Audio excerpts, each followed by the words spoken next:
It's about controlling the controllable, really.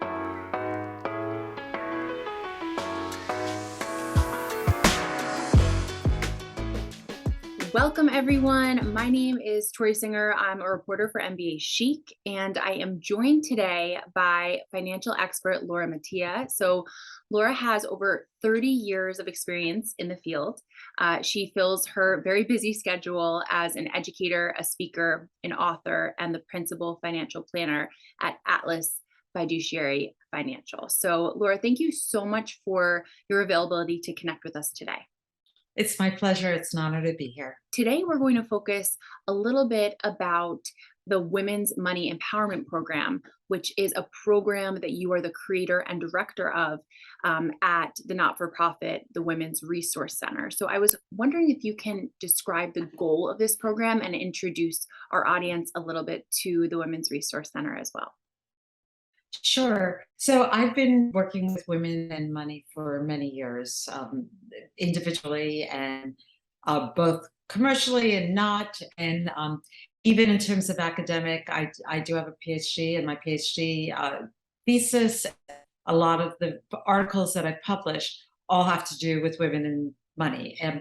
And there's definitely a need there for women to get more engaged with their finances.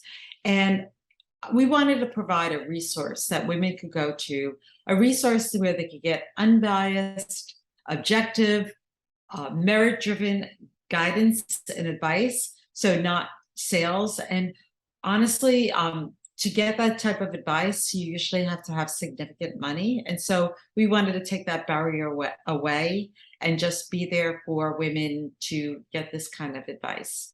The Women's Resource Center is a unique organization, and not all cities have centers like this. So we wanted to make sure that people understood scientifically and empirically the value that it can provide. Thank you so much for that context. It is such an important resource, and one that I think there is such a great need for. As you had said, it's not something that every city, very few cities have this kind of accessibility, especially to, people who are not able to afford those high price tag one-on-one financial consultation services. I know you'd mentioned a bit about your webinars and seminars that you've conducted, and I did want to delve into one of your more recent webinars, which was the Financial Transitions, Money Empowerment During Uncertain Times. Obviously, extremely relevant conversation to what we're all experiencing. You did discuss a study of financial literacy among women, and you had found that high-earning women specifically had the highest financial literacy scores among women, which is not so surprising. But overall, these scores still lag behind men. And I thought that took me aback a bit. So I was wondering if you could talk a little bit about this and elaborate on why even some high earners, perhaps women with their MBAs, like a lot of our audience members are vulnerable to having poor financial literacy. Sure. So yes, the study I was referring to was a research study that I was involved in. We used a large data set of, I'm trying to remember, I think there was something like 6,000 participants in the study, various ages, different demographics and so forth.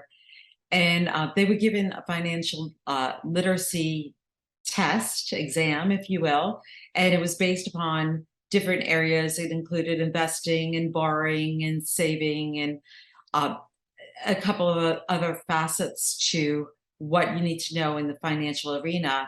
And a lot of these financial topics and concepts are not even necessarily learned in school. I have an MBA in accounting, and I graduated being able to read a financial statement, but there were things that we did not necessarily learn in the MBA program around personal finance. So this is really focused around personal finance and what an individual should be concerned about.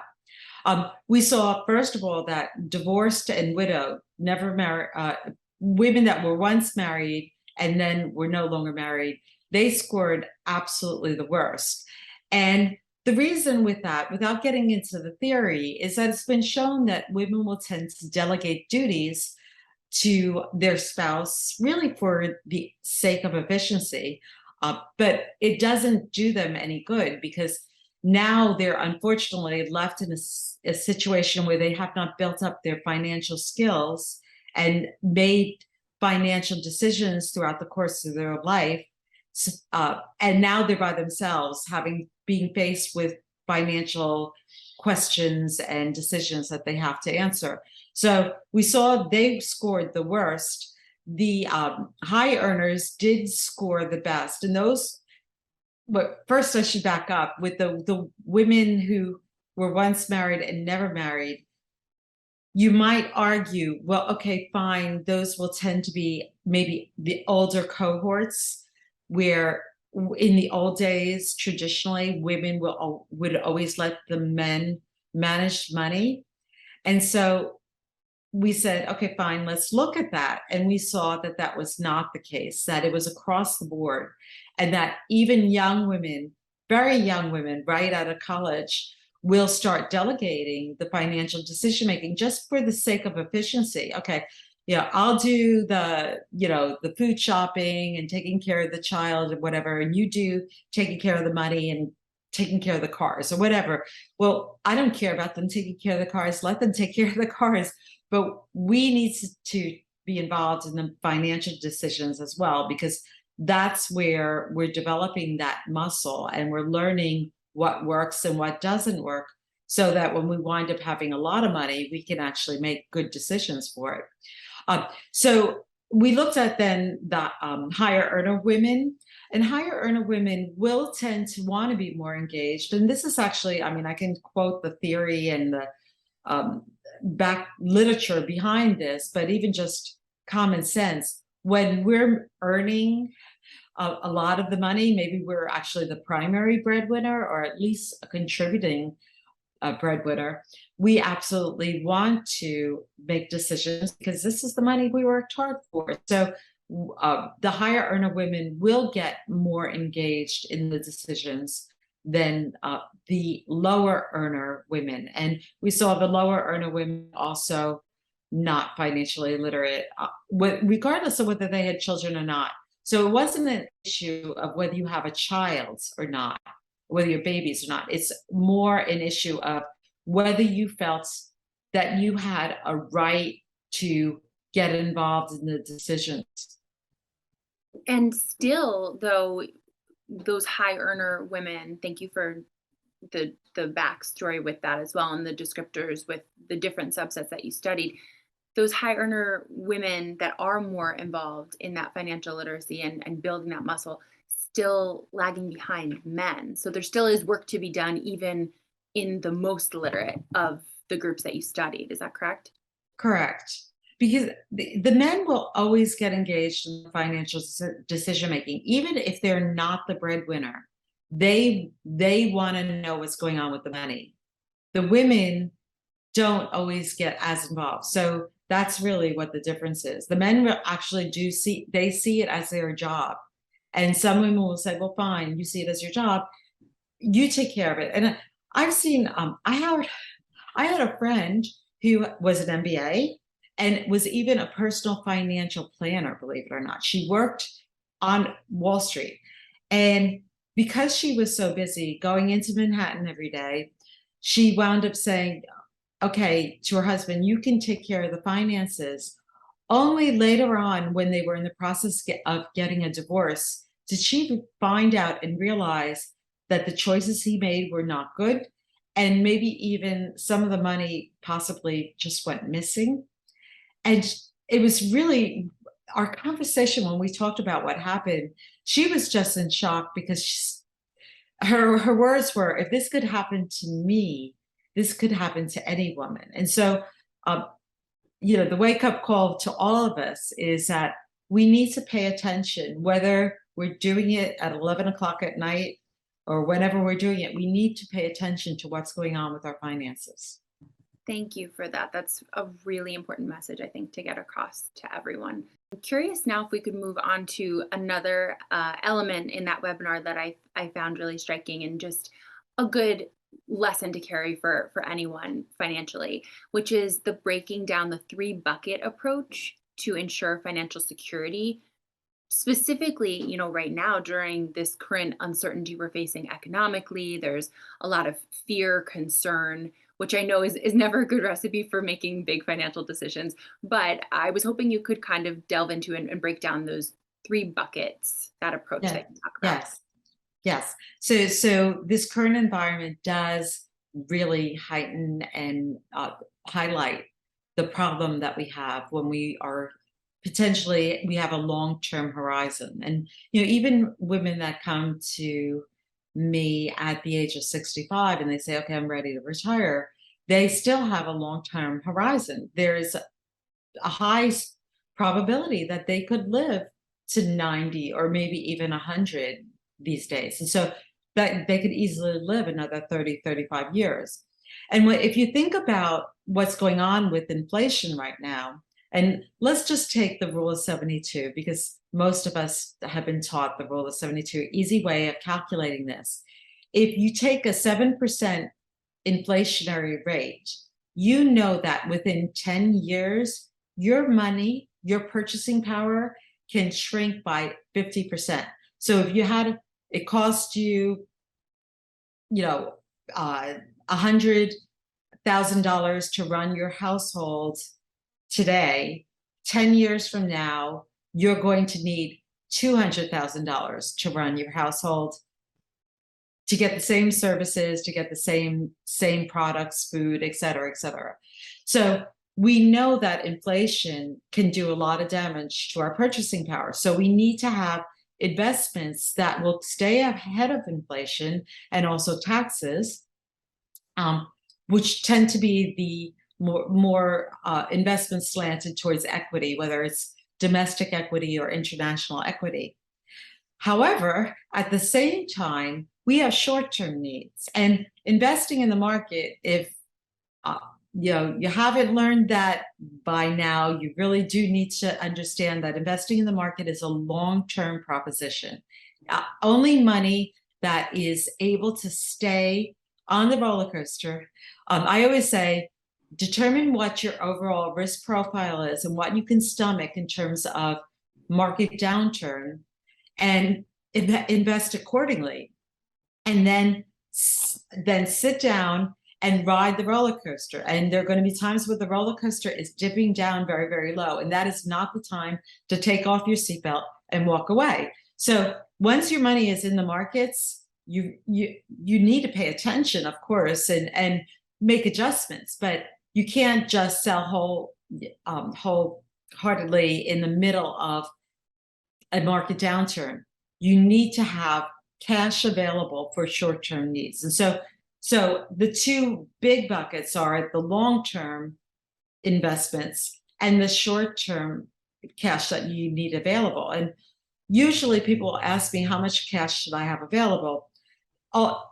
Years ago, they made up a number. They said, oh, it should be 6 months worth of your income. And the reason why they said 6 months worth of your income was, at that time, it was taking people, when they lost their job, 6 months to find another job. Instead of looking at it that way, I tend to look at the actual types of things that could occur in your home. So if you look at your overall situation, you're in an older house, it has a 20-year-old roof, you're driving an older car, you have a child with special needs, you're going to need a lot more money in the cash bucket than somebody who's a doctor or maybe a teacher or somebody in first of all, a profession that's almost bond-like, and maybe doesn't have those kinds of potential emergencies, because emergencies do happen. And no matter what, we have to account for emergencies. But that's what should go in the cash bucket. Is any money that you think you're going to actually need, possibly over the next year or so. And then the middle bucket are those asset classes that diversify away from large cap. And most people look at fixed income as a source for diversification because fixed income tends to perform differently than the equities, although this year it's not exactly working the way it's supposed to work.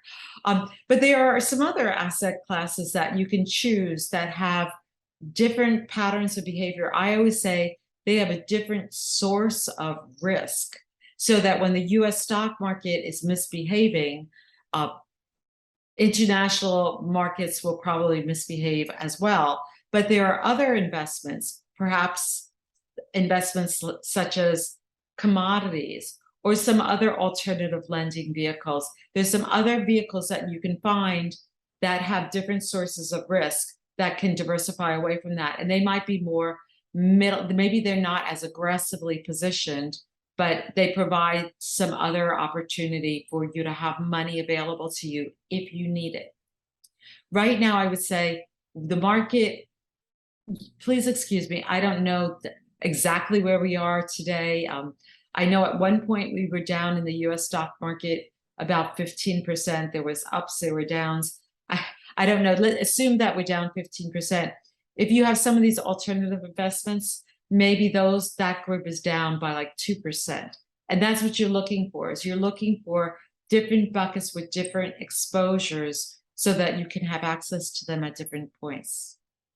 Thank you for that breakdown. I specifically really love the point that you made about not maybe adhering to those antiquated, oh, make sure you have 6 months worth of savings because that's your rainy day fund, and really taking an individualized approach of what kind of home do you live in? What does your family structure look like? What are your needs? And I feel like that even highlights our previous conversation that we've had together, which is the importance of more women entering the financial field and this arena that you're in. So thank you for Oh, absolutely. This is all about people's lives. Everybody's different. And so to use these rule of thumbs can be actually, I think, dangerous. dangerous. I agree with you. And I wanted to lastly ask you, we've talked now about taking some of those necessary steps to make sure that you're building that financial acumen or that financial security, and that independence. That can feel overwhelming at different life stages. I know that you speak to that a lot in different webinars that you've given, whether that means being widowed, being divorced, a plethora of different, alternative scenarios that women encounter. But you've encouraged women to focus on making the next right move when it comes to their financial journey. Can you elaborate on that? Yes. And so, I mean, that's actually a great, it should be everybody's mantra. I think that the primary things that we should think about are, first of all, what are our needs? So actually sitting down and determining what your overall cash needs are today and tomorrow, and potential needs such as the roof and all those things that I just mentioned with the emergency things. Really, really important. Knowing that is really, really important. So you're not ever stuck pulling out those insidiously dangerous credit cards that we want to stay away from always. Um, the second thing, though, really, really important, is knowing what you have. And so, what assets do you have, and where are they, and who are the beneficiary on those assets, and what's happening with that? Really important. My friend that was getting a divorce all of a sudden found out that the assets that she thought were there were not there. That's a problem. So knowing what the situation is there is really important, and understanding the level of risk that you've associated with those assets. Which assets are in a very, very risky situation, like equities or some other type of risky situation, and which ones are safe and available to you. But then thirdly is, where else are there risks in your life that you should be accounting for? Whether it be not having the right amount of liability insurance, or not having a healthcare directive if you should wind up in the hospital and need somebody to make some healthcare decisions, there are things that can occur in people's lives that can really steer you in the wrong direction. Just making sure all those things are thought about. And it's about controlling the controllable, really.